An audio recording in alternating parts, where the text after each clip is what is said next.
everybody. I am here with Scott Radcliff. Scott, you are from Home Instead. And I got to tell you, your job couldn't be any more important right now. So thanks for joining me. How are you doing? You're in your office. You're essential, correct? Yes, correct. We're deemed essential when the governor declared the non-essential businesses to close, but because our clients are all the most vulnerable population out there, we were allowed to stay open and continue to provide care. So, which is a good thing. It's been Yes. kind of a big balancing act, lately with a lot of our staff have their kids at home. So we're trying to juggle that with them being able to work from home, and some people can come in the office, some can't. So yeah, it's been quite a long almost 4 weeks now that we've been juggling this. So, Well, tell the folks a little bit about Home Instead and what your mission is there. well, what we do, our main thing is just kind of enrich the lives of seniors, let them age in place. So we go into the homes and provide non-medical care such as, bathing, meal prep, housekeeping, laundry, errands, transportation. More of the focus right now is just keeping them safe at home, where they can stay in their homes, they don't have to leave or they don't have to go anywhere, or, we can do everything that prevents them from having to leave the house. So probably 75% of our cases are in the homes, and then the other 25% are probably in assisted livings, nursing homes where they might need some supplemental help, that type of thing. So, but the primary focus for us is to keep them at home and keep them safe and let them age in place. Because most of the people, they've been in their house for 40 years, they don't want to move out. Oh, And, yeah. they want to stay there. So that's what we try to do and try to focus on. So, Have you added clients because of this? yeah, we brought new clients on. I mean, people still need help. The slip and falls don't stop happening, and the injuries at home don't stop happening. Or people, their progression of Parkinson's and dementia doesn't slow down, unfortunately. So, yeah, we've added some clients. We've had probably a balancing act of probably added as many as we've lost. We've had some people that put services on hold for right now because they're nervous. They just don't want anybody from the outside coming into their Mhm. house. So, yeah, I mean, it's been, the blessing is that, our clients are still pretty stable as far as they need help. So the business is kind of not slowed down a ton. So we're staying pretty busy, which is a good thing, but just trying to balance everything with the medical equipment, keeping everybody safe. Both the clients and caregivers' safety is a primary concern of ours. So, Okay. So with the new restrictions on the assisted living, how difficult has it been to get your staff in there? well, we have to go through a few more screening processes. I guess they're taking the temperatures before we come in. They're still letting us come in for the most part, just because they know the residents still need help. And in some cases, they're limited staff, so they do need additional help from the outside. So, the main thing is we have to come in wearing masks. We have to come in and, like I said, have our temperature taken, and then we just have to take all the safety precautions that they have in place for their employees. So we have to kind of follow that. So, but that really hasn't been too bad of a obstacle for us to come in. So. They a lot of times won't allow outside visitors in, like the kids, sons, daughters can't come in and visit. So Yeah. for us, to be able to come in and help their mom or dad has been pretty well received. So, Yeah, my dad's at an elderly care facility, oh and yeah, it's only FaceTime for us right now. What it's is tough. the spirits of the elderly? I mean, I know my dad, he has dementia, so he doesn't really understand. I think he thinks I'm in the movies when he watches me on the screen. Yeah. But what's the spirit of the elderly? There's a lot of nervousness out there, I think, with the clients, because our clients, majority are 85 to 95 years old, and they're in that, like I said, high risk population. So they're nervous about, obviously, the unknown and not sure what's going to happen. And, that's why some of them have put services on hold, because they're nervous about somebody coming in. So, Mhm.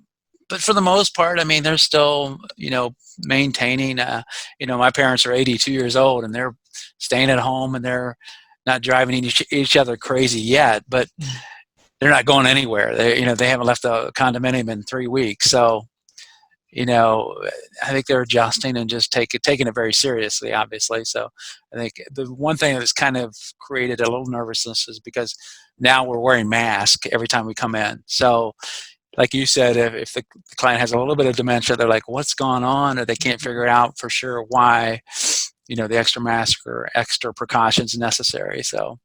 Yeah. And your staff, I assume that there's nervousness amongst the staff as well. Are you guys losing staff? Are you hiring right now? What's going on in the staff department? Both. We're hiring and losing some. I mean, our caregivers, we have about 380, 400 caregivers employed, and probably, the core group is probably 40 to 65. And, some of the people that are in the 60s or whatever are a little nervous, so they're taking some time off. Which is understandable. But we are still hiring people too. I mean, the one thing is you have a lot of more people are available, more people looking for jobs now than, Right.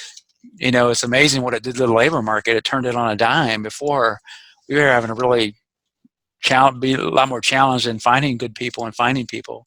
But now it's completely reversed, and there's a lot of good people out there looking for positions. So we're still hiring. We're still looking for people that, want to make a difference in somebody's life or make a difference in their life. I mean, I can guarantee you if you come in and help a senior, the way it makes you feel about yourself or, just being able to help somebody, it makes the world a difference. I mean, I think the biggest thing I've seen that we've been blessed with is that our caregivers continue to go.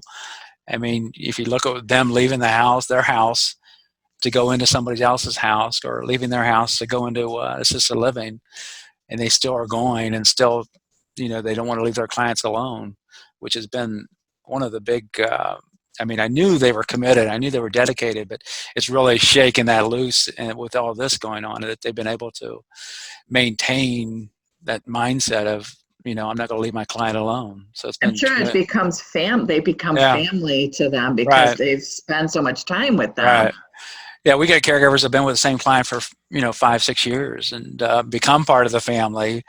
Unfortunately, if a client passes away, a lot of times they'll have the caregiver get up and talk about the client, and it's always for me to attend that kind of service, or to meet our clients or go out and see our clients is the best part of the job, because you are able to make a difference in somebody's life. So because it's not medical, you do not have to be a nurse to be a caregiver. Correct. We hire a lot of state-tested nursing assistants, which are STNAs, and then bring those on board. But we also hire a lot of people that, if they don't have experience, we still can bring them on board and provide training that's necessary. We have 3 or 4 nurses on staff that do the training, and we have a learning center where we provide the training for them and do offer some STNA classes for them. So, yeah, we hire. You don't have to have experience. You have to have the biggest qualification is having a big heart. Well, we know that we've got that around here. I mean, I see it every day. Right. And that. So where could folks find you guys if they're interested in working there, or maybe have a parent or a loved one that needs assistance?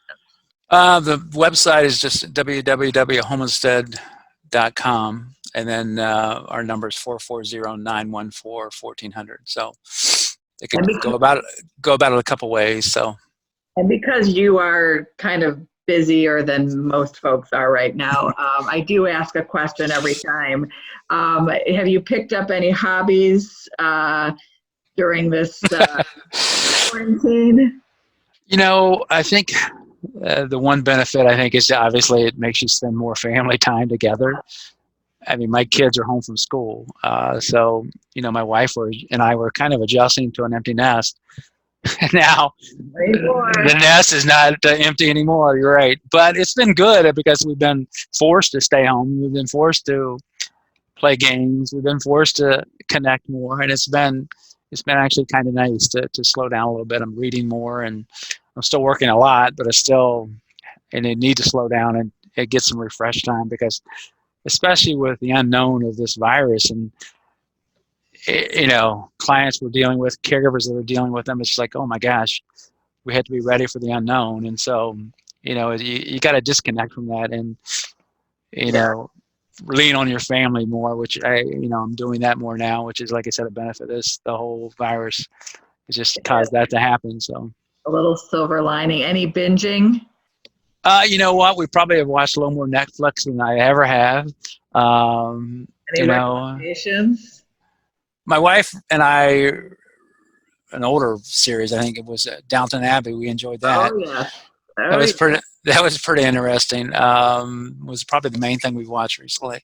So, I mean, my son had his 18th birthday yesterday, so he was bummed he couldn't go anywhere or had to stay home the whole time. So, and it's not in school, and so, wow.